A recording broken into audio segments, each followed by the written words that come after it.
Wait, আপনি কি চাঁদপুর জেলার বাসিন্দা কিন্তু এখনো ফারিসা রিসোর্টে ঘুরতে যাননি? হায় হায়, তাহলে তো আপনি চাঁদপুর জেলার এত সুন্দর একটা পর্যটন কেন্দ্রের দিনের এবং রাতের ভিউ দুইটাই মিস করে গেছেন। ওকে, নো টেনশন, আমি আজকে আপনাদেরকে দেখিয়ে দিব যে চাঁদপুর জেলার মহামায়া থানার কুমারডুগি অঞ্চলের ফারিসা হোটেল অ্যান্ড রিসোর্টটা আসলে দেখতে কেমন, কিভাবে যেতে হয়, কত টাকা টিকিট, ডে এবং নাইট ভিউ সবকিছু আমি আপনাদেরকে আজকে ডিটেলসে বলে দিব। সো প্রথম থেকে শুরু করা যাক। দিনটা ছিল আমার জন্মদিন। আমি আমার কাজিন এবং ভাই বোনদেরকে নিয়ে চলে যাচ্ছি ফারিসা হোটেল অ্যান্ড রিসোর্টে। প্রথমেই আমরা একটা ডিরেক্ট অটো নিয়ে মতলব থানা থেকে বাবুরহাট পার হয়ে কুমারডুগিতে চলে গেলাম। কুমারডুগিতে গিয়েই আমরা ফারিসা রিসোর্টে ঢোকার জন্য টিকিট কেটে নিলাম। টিকিটের প্রাইস ছিল 150 টাকা পার পার্সন এবং 5 বছর বয়স পর্যন্ত বাচ্চাদের টিকিট একদমই ফ্রি। ফারিসা রিসোর্টে ঢুকতে হাতের ডান দিকে আপনি এই বোটগুলো দেখতে পাবেন। আপনারা চাইলে পুরো ফ্যামিলি এই বোটে করে ঘুরতে পারেন। আমরা ঘুরিনি যেহেতু সন্ধ্যা হয়ে গিয়েছিল। আমরা সেখানে ঢুকতেই 5টার বেশি বেজে গিয়েছিল, যার কারণে আমরা সানসেট দেখতে পাইনি। আপনারা যদি সানসেট দেখতে চান তাহলে অবশ্যই চেষ্টা করবেন 4টার মধ্যে সেখানে ঢোকার জন্য, তাহলে আপনারা খুব সুন্দর একটা সানলাইট পাবেন। এছাড়াও আপনারা হাঁটতে হাঁটতে টায়ার্ড হয়ে গেলে কিছুক্ষণ পরপরই বসার ব্যবস্থা পেয়ে যাবেন এবং পুরো পরিবারকে নিয়ে সুন্দর সুন্দর সেলফি এবং ভিডিও বানানোর জন্য বিভিন্ন সেলফি জোনও পেয়ে যাবেন। আর ক্ষুধা লেগে গেলে ক্ষুধা নিবারণের জন্য এই রেস্টুরেন্ট তো আছেই, যদিও এটা একটু বেশি এক্সপেন্সিভ। এরপরে আমরা চলে গিয়েছি রিসোর্টের ডান দিকটাতে। সেখানে গিয়ে আমি এই সুন্দর দোলনাটাতে বসে পড়েছি। আপনি চাইলে বেশ কিছুক্ষণ এখানে বসে দোল খেতে পারবেন। আর ওইদিকেই একটা ঝর্ণা ছিল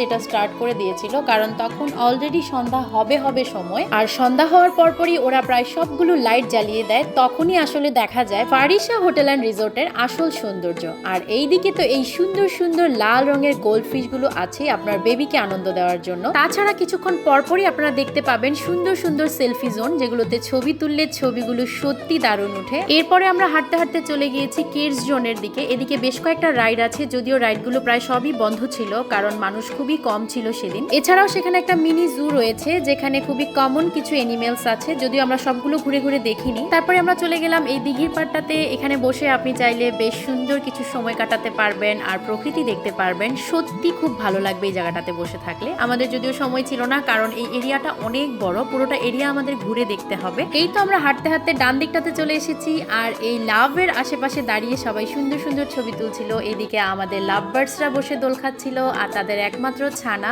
চাঁদ মামায় বসে দোল খাচ্ছিল। এইদিকে নিচের এই পেইন্টিং গুলো আমার সত্যি দারুণ লেগেছে। এগুলো ছবিতে ভিডিওতে এত সুন্দর লাগছিল। এছাড়াও এইদিকে একটা সেলফি জোন ছিল, এটাও আমার কাছে খুবই সুন্দর লেগেছে। আসলে পুরোটা জায়গাই সুন্দর, আপনি ভেতরে গেলেই বুঝতে পারবেন। এর মধ্যেই প্রায় রাত হয়ে গেছে আর ওদের সবগুলো লাইট জ্বালিয়ে দেওয়া হয়েছে। আর ডান দিকে যাওয়ার পথে আমরা এই গরুর খামারটা দেখেছিলাম। এখানে সব বিশাল দেহধারী এক একটা গরু ছিল, ভেড়া ছিল। লাইট জ্বালানোর পরে যেন ফারিসা রিসোর্টের ভিউটাই চেঞ্জ হয়ে যায়, অন্যরকম একটা সৌন্দর্য। সেটা হয়তো বা পুরো ভিডিওটা দেখেই আপনারা বুঝতে পারছেন। আমরা এরপরে চলে গেলাম বাচ্চাদের একটা কার হাউস ছিল সেই দিকে, কারণ আমাদের বাচ্চারা বায়না করছিল তারা কারে উঠবে। আর কার হাউসের দিকে যাওয়ার পথে এই রাস্তাটা সত্যি এত সুন্দর লাগছিল লাইটিং এ, আমি আসলে মুগ্ধ হয়ে দেখছিলাম। আপনারা যারা চাঁদপুর জেলার মধ্যে আছেন তারা অবশ্যই চেষ্টা করবেন একবার হলেও আপনার পরিবারকে নিয়ে ঘুরে আসার জন্য। আশা করি আপনাদের খুব ভালো লাগবে। আর যারা অলরেডি ঘুরে এসেছেন তারা কিন্তু অবশ্যই কমেন্ট সেকশনে জানাবেন যে আপনাদের কাছে কেমন লেগেছিল ফারিসা হোটেল অ্যান্ড রিসোর্ট। এই তো আমরা চলে গেছি কার হাউসে। আমাদের বাচ্চারাও বসে পড়েছে ড্রাইভিং করার জন্য।